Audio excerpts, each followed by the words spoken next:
Salam, hər vaxtınız xeyir olsun. Bugün sizlərlə mürəkkəb cümlənin digər növü olan tabeli mürəkkəb cümlə haqqında danışaq. Tabeli mürəkkəb cümlə nədir? Tərkibində sadə cümlələrdən biri qrammatik cəhətdən digərindən asılı olan mürəkkəb cümlədir.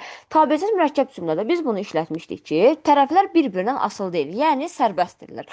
Lakin tabeli mürəkkəb cümlədə bir tərəf digərindən asılı olur. Yəni birinci tərəf gəlir, ikinci tərəfi səndən tələb eləyir ki, yəni gəlsin deyə. İkinci tərəfi tələb eləyir. Bunu bizdən istəyir.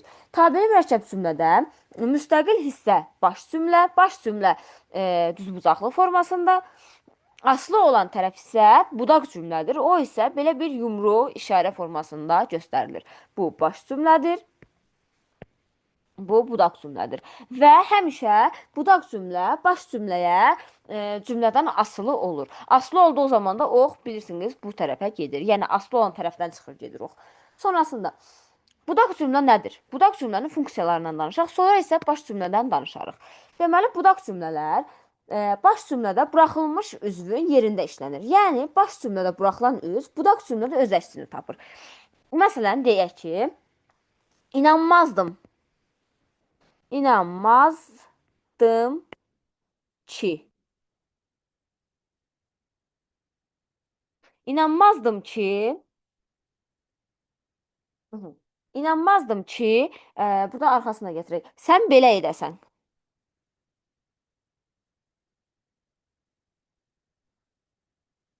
Deməli burada baxın görün nədir problem. Artıq burada aydın görünür ki, bax biz bu hissəni saxlayıram. Hələ ki demirəm heç bax buranı.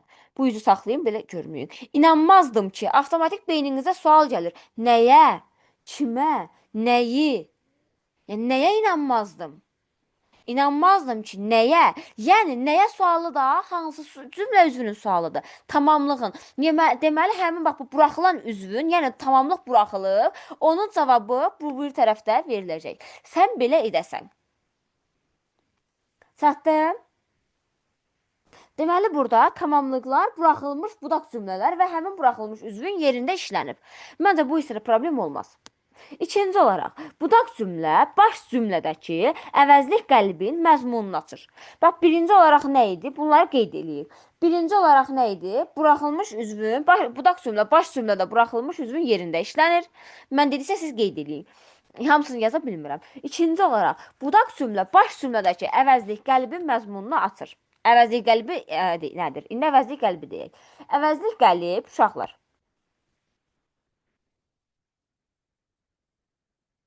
Əvəzlik qəlib nədir? Əvəzlik qəlib nədir? Əvəzlik qəlib işarə əvəzliklərinin şəkilçi qəbul eləsə də, yenə də işarə əvəzliyi kimi olmasıdır. Məsələn, bu əvəzlik qəlib həmişə harda işlənir? Baş cümlədə. Harada olur? Baş cümlədə olur. Bax, bunu qeyd olaraq yazın. Əvəzlik qəlib həmişə baş cümlədə olur və altdan da qeyd edin. Bağlama vasitəsi deyil. Sual olaraq bizə gəlib, variantda bizə verər ki, budaq cümlə baş cümləyə əvəzlik qəliblə bağlanıb. Xeyr, əvəzlik qəlib bağlama vasitəsi deyil.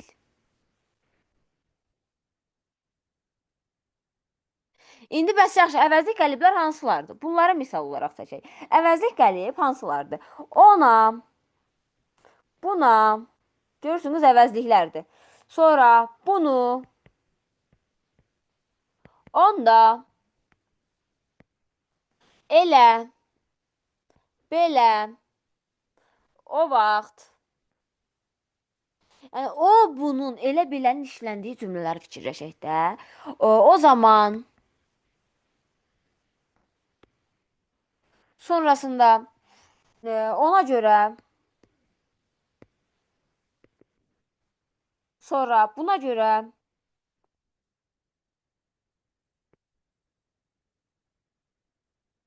budur, odur və s. Bunlar olur əvəzlik qəliblər. Deməli, yəni baş cümlədə bir məşğul əvəzlik qəlib var və budaq cümlədə bir növ onun mənasını açır. Məsələn, bircə ondan razıyam. Bircə ondan razıyam ki, avtomatik sual verirsiniz. Nədən? Yəni bu mənası. Yəni artıq burada görürsünüz ondan sözünü verib. Deməli, əvəzli qəlbi gördümsə, baş cümləm birinci tərəfdir. Bunu qeyd eləyim. Sonrasında keçək nəyə? Bəzi budaq cümlələr, biz hələ budaq cümlənin funksiyasından danışırıq. Bəzi budaq cümlələr, məsələn, şərt və qarşılaşdırma budaq cümlələri hansılar? Şərt və qarşılaşdırma budaq cümlələri. Şərt, bir də qarşılaşdırma.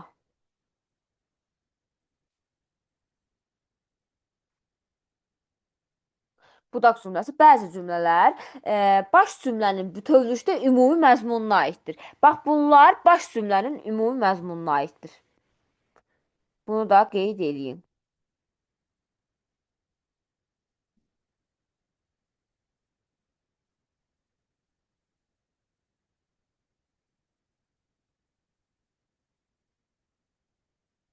Məzmununa aid olur. Sonrasında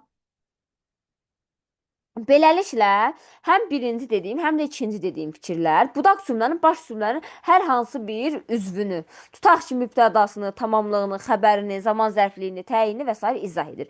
Üçüncü bənddə, yəni bu şərt və qarşılaşdırmada isə budaq cümlə konkret bir üzvü izah etməkdən yox, bütövlükdə baş cümlənin ümumi məzmununu izah eləyir. Sual hansı cümlədə ortaya çıxırsa, baş cümlə o tərəfdir. Bax, bunu qeyd eləyin yenə. Sualı hansı tərəfə verirsinizsə, sual hansı tərəfdən çıxırsa, ora baş cümlədir.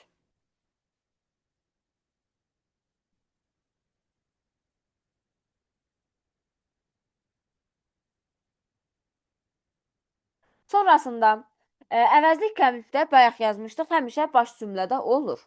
İndi bağlama vasitələrindən danışacağam. İndi isə keçək bağlama vasitələrinə. Keçdik. Tabeli mürəkkəb cümlədə baş və budaq cümlələri bağlayan vasitələr var ki, birincisi tabellik bağlayıcılarıdır. Hansılar tabellik bağlayıcıları? Məsələn, tabellik bağlayıcılardan yəqin ki, çini bilirik. Ondan sonra belə sevinirdim ki, məsələn, belə deyək. Sevinirdi ki, burada artıq ki bağlayıcıdır, onunla bağlanır. Aydınlaşdırma bağlayıcısı olan kini çıxmaqla tabellik bağlayıcıları bir qayda olaraq budaq cümlədə olur. Bax, uşaqlar, tabellik bağlayıcılarının kidən başqa digərləri. Və qeyd olaraq siz yazın. Mən deməyimdən olmur. Digər tabelli bağlayıcılarından kidən başqa digər hamısı harada olur? Budaq cümlədə olur. Ki əsasən baş və budaq cümlənin arasında gəlir. Yəni bir-birinə bağlayır. Amma digər hallarda tabelli bağlayıcılarından məsələn digərləri olsun da, tabellik bağlayıcılarından ona görə ki olsun və s. də bunlar artıq harda olur? Budaq cümlədə olur. Sonrasında deməli, səbəb və aydınlaşdırma tabellik bağlayıcıları hansılardır? Ki, belə ki, çünki, sonra ona görə ki ilə gələnlər silsiləsi. Odur ki, bunlar işlənən tabeli mürəkkəb cümlələrdə əksərən baş cümlə əvvəl, həmişə yox ha, əksərən budaq cümlə ikinci gəlir. Belə yerlərdə bəzən, yəni bəzən belə yazıram. Bəzən baş cümlə gəlir, bəzən budaq cümlə gəlir ikinci. Yerini dəyişə bilər. İndi onun kinin əsas yerlərini deyəcəm, özünüz başa düşəcəksiniz. Sonrasında ki bağlayıcısı ilə bağlanan elə cümlələr var ki, birinci budaq cümlələri gəlir. Bunu deyəcəm sizə. Əsas qeydlər silsiləsində. Görüm onu burada veriblərmi kitabda.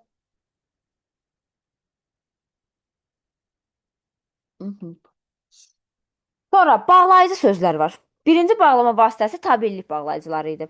İkinci bağlama vasitəsi bağlayıcı sözlərdir. Bağlayıcı söz nədir? Bağlayıcı sözlər, uşaqlar, bağlayıcı sözlər sual funksiyasını itirmiş sual əvəzlikləridir. Yəni, sual funksiyasını itirmiş sual əvəzlikləri bağlayıcı sözlər adlanır. Bağlayıcı sözlər budaq cümlədə gəlir hər zaman. Budaq cümlədə gəlir və quruluş həmişə belə olur demək olar ki. Tabeli mürəkkəb cümlə baş cümləyə bağlayan əsas vasitə kimi çıxış edir bağlayıcı söz. Bağlayıcı sözlər çox vaxt sual əvəzliyi ilə və sual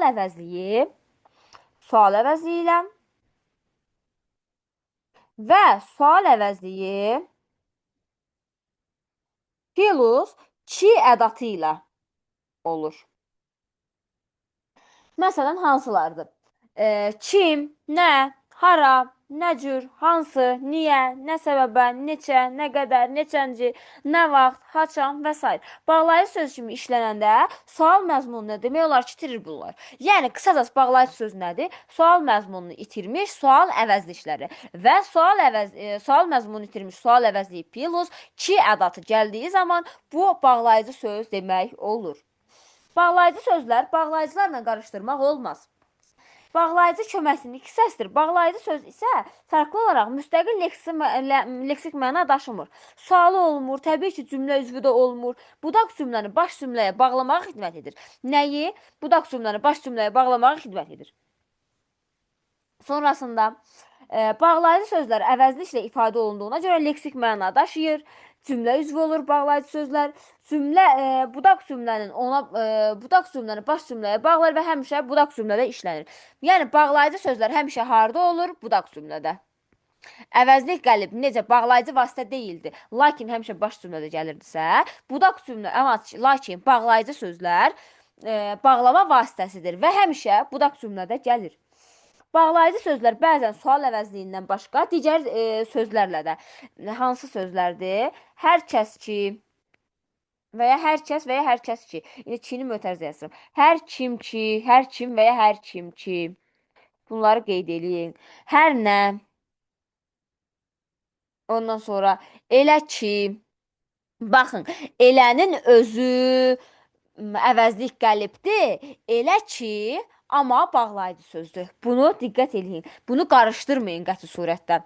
Ondan sonra o yerə ki, sonrasında o zaman ki, sonra o vaxt ki və s. Bunlar deməli həm də bağlayıcı söz adlanırlar. Sonrasında deməli birinci bağlama vasitəsi tabellik bağlayıcılar idi. İkinci bağlama vasitəsi bağlayıcı sözlər idi. Üçüncü nədir? Üçüncü bağlama vasitəsi uşaqlar şəkilçi və ədatlarla və bəzi modal sözlərlə bağlananlardır. Hansılardır? Hansı şəkilçilərlə? Sa iki cür, sa pilusda və ya d fərqi yoxdur da. Sonra sa pilus belə. Sonra m dörd cür. Düzü. Doğrusu. Düzdür. Doğrudur eynisi. Deməli, burada bir şeyi buradan deyim, yadda saxlayın. Bir sözdəki, bir cümlədə görürsünüz. Bir cümlənin başlanğıcında düzü, doğrusu, düzdür kimi ifadələr görürsünüz. Və bu cümlə mürəkkəb cümlədirsə, tabeli mürəkkəb cümlədir. Artıq sual verməyin o hissədə ki, artıq bu tabelsizdirmi, tabelimi? Xeyr, düzünü gördünüzsə və cümlə mürəkkəb cümlədirsə, götürdünüz tabeli mürəkkəb cümlə. Sonra sar şəkilçisi həm şərt şəkilçisi ola bilər, sar şəkilçisi. Həm şərt şəkilçisi ola bilər. Həm də hissəciyinin qısaltması da ola bilər. Bunu da diqqət yetirmək lazımdır. Məsələn, gəlib deyirəm ki, müəllim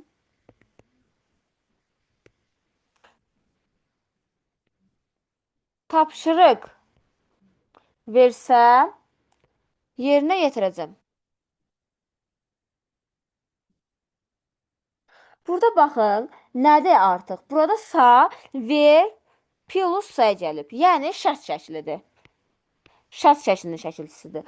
Bir də var ki, deyirəm ki, qonşun pisdirsə, bir də cümləni yazmıram. Pisdirsə. Köç qurtar. Burada artıq pis, pisdir, qrammatik sasə. Deməli, burada nədir? İssənin qısaldılmışı. Hər ki versə də ola bilər. Sonra dördüncü bağlama vasitəsi hansıdır? Bu şəkilçiləri yəqin ki, yadda saxladıq. Dördüncü bağlama vasitəsi isə intonasiyadır. İntonasiya nədir? Artıq intonasiya, e, məsələn, el bilir sən kimsən, nəçisən, nəsən. Bunu belə bir adla deyək. İntonasiya dediyimiz zaman əslində gözümüz görmür heç bir şeyi. Yəni ancaq deyilişdə olur. Lakin intonasiya da uşaqlar gözümüz görməsə də bərpa edə biləcəyimiz şəkilçilər var. Hansılardır? Ç, yəni çi, m dörd cür və sa iki cür. Bunlar intonasiyada istifadə olunanlardır. Sadəcə gözümüz görmür. Bax, deyirəm ki, el bilir, sən kimsən? Burada artıq beynimizdə görmürük. Baxıram ki, heç nə yoxdur. El bilir sən kimsən. Aha, burada heç bir şey görmürəm. Bu tabeli mürəkkəb cümlədir. Nə edir? Bilir. Avtomatik sual verirsən. El bilir. Nəyi bilir el? Artıq buradan sual çıxarda bilirəmsə, bir tərəf digərinin asılıdırsa, olur tabeli mürəkkəb cümlə. Bəs yaxşı, nə ilə bağlanıb? Baxırsınız, heç bir şey gözünüz görmür. Avtomatik beyninizdə bu üçündən birini gətirirsiniz. El bilir ki, sən kimsən? Çiğini gətirə bildim, beynimdə gətirə bildimsə, oldu nə ilə bağlanıb? İntonasiya ilə. Mənə elə gəlir ki, bu hissədə problem qalmaz. Amma qalan hissələrini deyək. Sonrasında göründüyü kimi heç bir vaxt bağlayıcı vasitəsi olmur. Baş və budaq cümlələri bir-birinə bağlayır və yalnız tabici intonasiyanın öhdəsində götürür. Sonrasında yuxarıda tabeli mürəkkəb cümlənin bu cümlədə birincisi və ikincisi əmələ gələn baş cümlələr deyilib. Sonrasında nə verilib? Belə. Belə bunlardır. İntonasiya ilə bağlanan tabeli mürəkkəb cümlələrdə əsasən birinci baş cümlə gəlir. Əsasən burada artıq bura artırdığınız sözdən asılıdır. İndi bu hissəsini deyənmərəm. M ilə sanı da deyəcək biləcəksiniz.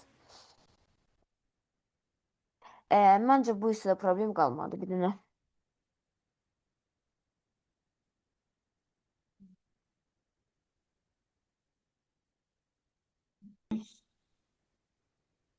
Aha. İndi isə sizlərlə keçək baş və budaq cümlənin yeri məsələsinə. Yəni nə vaxt budaq cümlə birinci gəlir, baş cümlə birinci gəlir, bu mərhələlərdə danışaq. Baş və budaq cümlənin yerini onları bağlayan vasitələrlə müəyyənləşdiririk ki, hansında necə olacaq. Aydınlaşdırma və səbəb bağlayıcıları ilə bağlanan cümlələrdə baş cümlə birinci gəlir. Deməli, aydınlaşdırma və səbəb bağlayıcıları. Bayaq yazmışdım ki, ona görə ki, nə bilim, ondan ötürü ki və s. bu tipli aydınlaşdırma və səbəb bağlayıcıları gələndə birinci tərəf baş cümlə olacaq, ikinci tərəf budaq cümlə olacaq. Məsələn, səhər işə getmədi. Səhər işə getmədi. Çünki hərarəti var. Burada artıq baxırsınız, çünki səbəb bağlayıcısı işlənib. Deməli, bu cümlə necə olacaq? Birinci cümləm baş cümlədir, ikinci cümləm budaq cümlədir. Ox işarəsi də budaqdan başa doğru gəlir. Deməli, burada bir nöqtəni deyirəm. Ki olan yerdə, kinin özü işlənəndə. Məsələn, elə bayaq yazıram. Elə el bilir ki, sən mənimsən. Burada artıq baxın, ki'dən istifadə olunub. El bilir ki, artıq burada birinci tərəf baş cümlə, ikinci tərəf budaq cümlədir. Bəs yaxşı, nə var? Ki olduğu zaman uşaqlar bəzi nöqtələrə diqqət yetirməliyik. Çünki ki olduğu zaman hər zaman birinci baş, ikinci budaq gəlməyə bilər. Necədir? Əgər zaman budaq cümləli, tabeli mürəkkəb cümlədirsə, yəni ki olan cümlədə əvvəlində yenicə, təzəcə, yəni zaman ifadəsi bildirən bu söz gəlibsə, o zaman birinci tərəf budaq cümlədir, ikinci tərəf baş cümlədir. Və yaxud da kinin yerinə bir necə deyim? Başqa bir dənə film var idi. Hə, kinin yerini anda ilə ifadə eləyirsiniz. Yəni zaman məzmunu bildirəcək ifadə ilə. Görüm onu dəftərə qeyd etmişəmsə oradan deyim. Daha düzgün.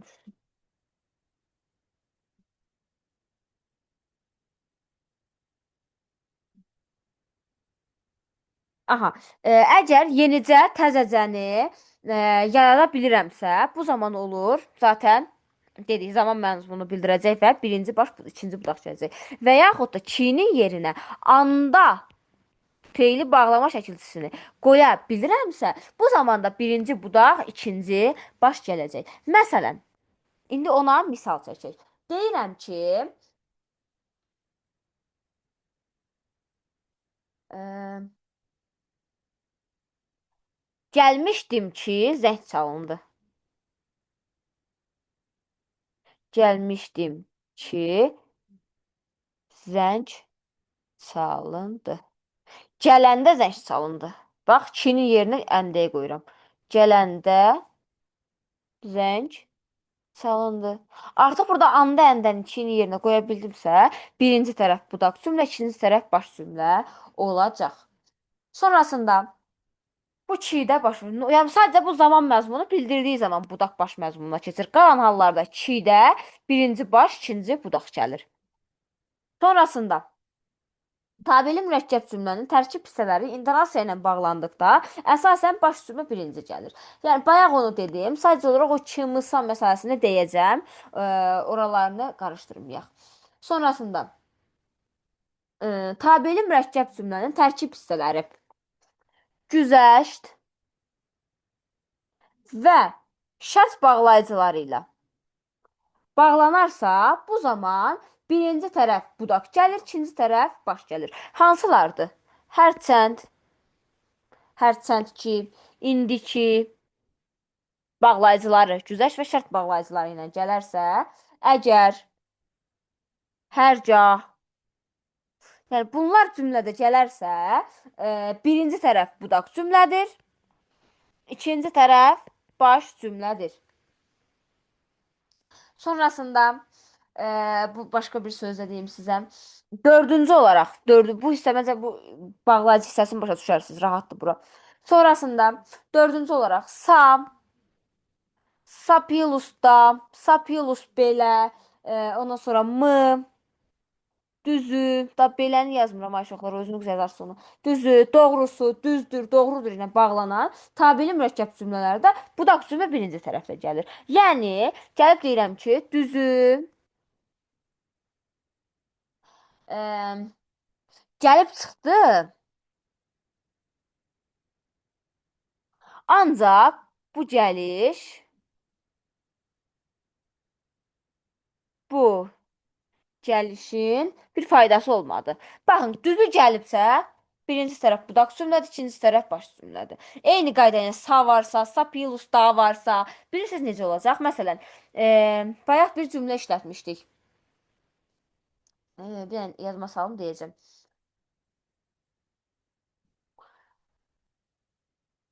Müəllim tapşırıq versə, yerinə yetirəcəm. Görün, başa yazmışamsa oradan deyim onu. Hə, müəllim tapşırıq versə, yerinə yetirəcəm ifadəsində. Baxın, sağ gəlib, gördüyünüz sanı burada. Deməli, birinci tərəf budaq cümlədir, ikinci tərəf baş cümlədir. Yəni, bayaq, incə bu dediyimin bir parçası idi. Sonrasında M ədatının işlənmə yerindən danışaq indi biraz. M olanda nə vaxt budaq, nə vaxt baş gəlməsini. Bu dediyim hissə elə intonasiyaya da aiddir. Bayaq dediyim o intonasiya məsələsinə. M ədatı işlənən mürəkkəb cümlənin sonunda sual işarəsi varsa, o zaman birinci tərəf baş cümlə, digər tərəf isə budaq cümlə. Yox, səhv dedim. M ədatı işlənən mürəkkəb cümlənin sonunda sual işarəsi varsa, o zaman birinci baş cümlə işlənmişdir. Sual məzmunu yoxdursa, birinci tərəf budaq cümlədir. Qısacası, M ədatı nədir? Sual ədatı. Əgər M ədatı işlənən cümlədə cümlənin sonunda sual işarəsi varsa, baş cümlədir birinci tərəf. İkinci tərəf budaqdır. Lakin sual məzmunu yoxdursa, bu zaman birinci tərəf budaqdır, ikinci tərəf başdır. İndi bunu biz misallarla deyərik. Alternativ olaraq bu yolda deyim sizə. M ədatı işlənən mürəkkəb cümlədə birinci cümlənin xəbərindən sonra iki bağlayıcısı artırmaq mümkündürsə, baş cümlə budaq cümlədən öncə işlənmişdir. Yəni, M-dan sonraya M olan cümlədə birinci xəbərdən sonraya ki artıra bilirəmsə, ki bağlayıcısını artıra bilirəmsə, baş cümlədir. Gələn ikinci budaq cümlədir. Bax, bu hissələr biraz beyninizi qarışdıra bilər. İndi gəlin mən misallarla bunları izah eləyim sizə. Deməli, nədir? Deyir ki, ə, bilirsənmi? Bilirsənmi necə canlılar dolanır? Necə canlılar dolanır? Necə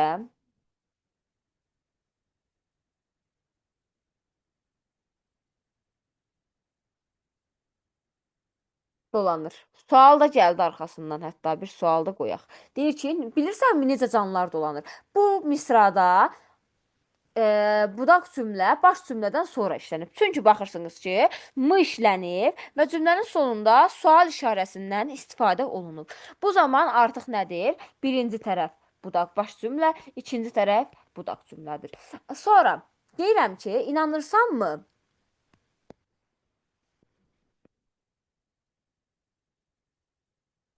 O da bura gələcək. O da gələcək. Daha arxasını belə yazmayım. İnanırsanmı o da bura gələcək. Burada artıq yerinə k-ni qoyaq.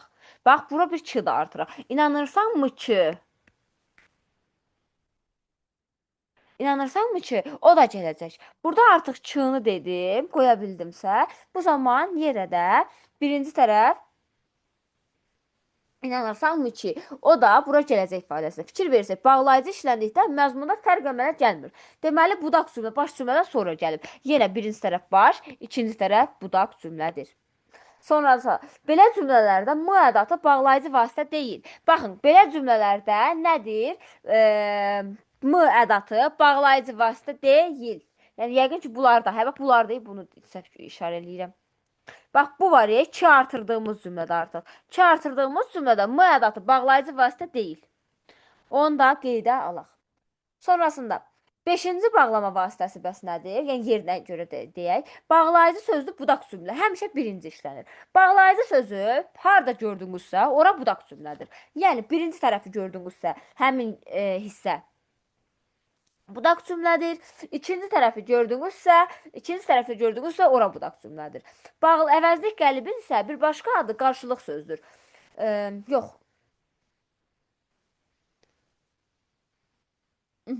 Hələ əvəzlik qəlbin bir başqa adı da qarşılıq sözdür. Əvəzlik qəlibdə bağlayıcı sözün qarşılığında baş cümlədə işlənir. Əvəzlik qəlib işlənən yer baş cümlədir. Amma ki, bağlayıcı söz işlənən yer isə budaq cümlədir.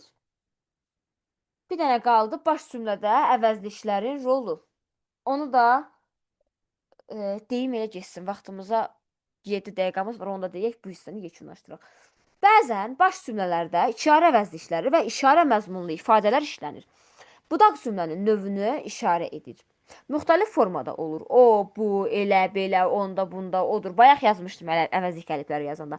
Bu sözlər əvəzlik qəlib rolunu oynayır. Yəni, cümlə üzvünün yerini tutur və budaq cümlənin vasitəsilə müəyyənləşdirilir. Baş cümlədə işlənən həmin sözlərə şərti olaraq əvəzlik qəliblər və ya qəlib sözlər deyilir. Bunlar ayrı-ayrılıqda cümlə üzvlərinin yerini tutan kimi işləndiklərindən belə adlandırılmışlar. Daha çox işarə əvəzliklərlə ifadə olunur əvəzlik qəliblər. Baş cümlədə hansı cümlə üzvü yerindədirsə, budaq cümlədə də onun adı verilir, adı ilə adlanır. Bunu başqa bir adla da demişik, qarşılıq sözdür. Əslində qarşılıq sözləri də əvəzlik qəliblərdir, bayaq dedik. Sadəcə əvəzlik qəlib budaq cümlədən sonra gələn baş cümlədə, yəni budaq cümlənin qarşısında işlənən qarşılıq sözdə adlanır. Belə də demək olar, bütün qarşılıq sözlər əvəzlik qəliblərdir, amma bütün əvəzlik qəliblər qarşılıq sözlər deyil. Sonrasında, baş cümlədə qarşılıq söz. Əvəzlik qəlib hansı cümlə üzvü yerindədirsə, budaq cümlədə onun adı ilə müəyyənləşdirilir. Məsələn, kimi axtarıram? Kimi axtarırdım? Kimi axtarırdım? Onu da tapdım.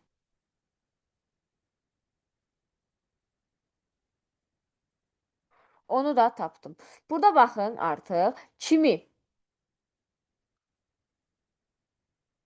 işlənir. Sonrasında kimi nədir burada? Sual funksiyasını itirmiş, sual əvəzləyib. Yox, burada kimi ifadəsini əvəzlik qəlib kimi veriblər. Hə, hə, üzr sayın. Kimi ifadəsi olacaq əvəzlik qəlib, onu ifadəsi də olacaq digər əvəzlik qəlib. Yox, burada mən başım çox qarışdı. Kimi ifadəsi olacaq sual funksiyasını itirmiş bağlayıcı söz, onun ifadəsi də olacaq əvəzlik qəlib. Deməli, burada əvəzlik gəlib gələn tərəf baş cümlədir. Kimi ifadəsi bağlayıcı söz işlənən tərəfdə olacaq, bu da cümlədir. Ümumilikdə bu qədər. Hər hansısa bir sual olsa, baxarıq. Bir dənə mən yenə də əlavələrimə baxım görüm, əlavə eləyəcəyim nəsə varmı? Deməli, şərh budaq cümləsində, yəni sa plus belə gələndə necə olurdu? Onu bir təkrardan deyək. Əgər cümlədə sa plus belə görürüksə, birinci budaq cümlə, ikinci baş cümlə gəlir. Ondan sonra aha, cümlədə bax məsələn bayaq intonasiya ilə bağlı bir şey dedim ki, intonasiyada k-mı, s-nı əlavə eləyə biliriksə də. Baxın, bayaqki m-nın qaydası var idi. M-nı artıra bilirəmsə və m-dan sonra, yəni artıq o sual işarə məzmunumu verirsə, olacaq baş budaq cümlə. Əgər sual məzmunu itəlirsə intonasiya qabiliyyətində, olacaq budaq baş cümlə və intonasiyada s-nı gətirə bilirəmsə yerinə, bu zamanda birinci budaq, ikinci baş cümlə gəlir. Yəni intonasiyada dediyimiz bu qaydaları intonasiyada gözümüz görmədən eləyə biliriksə, elə bu formada da olurlar. Sonrasında ona görə baxın, bu qayda bunu qeyd eləyir. Ona görə bayaqki o elə ifadəsi və elə ki ifadəsini. Ona görə əvəzlik qəlibdir. Əvəzlik qəlibdir baş cümlədə gəlir. Lakin ona görə ki budaq cümlədə gəlir, səbəb bağlayıcısıdır. Səbəb bağlayıcısıdır, budaq cümlədə gəlir. Bayaqki eyni qayda, yəni elə əvəzlik qəlibdir, baş cümlədə gəlir, elə ki, budaq cümlədə gəlir. Sonrasında bunları dedik. Sonrasında həm sanı, məsələn, isənin qısaldılmışını verə bilərlər sizə. İsənin qısaldılmışı da bağlayıcı vasitədir. Sonrasında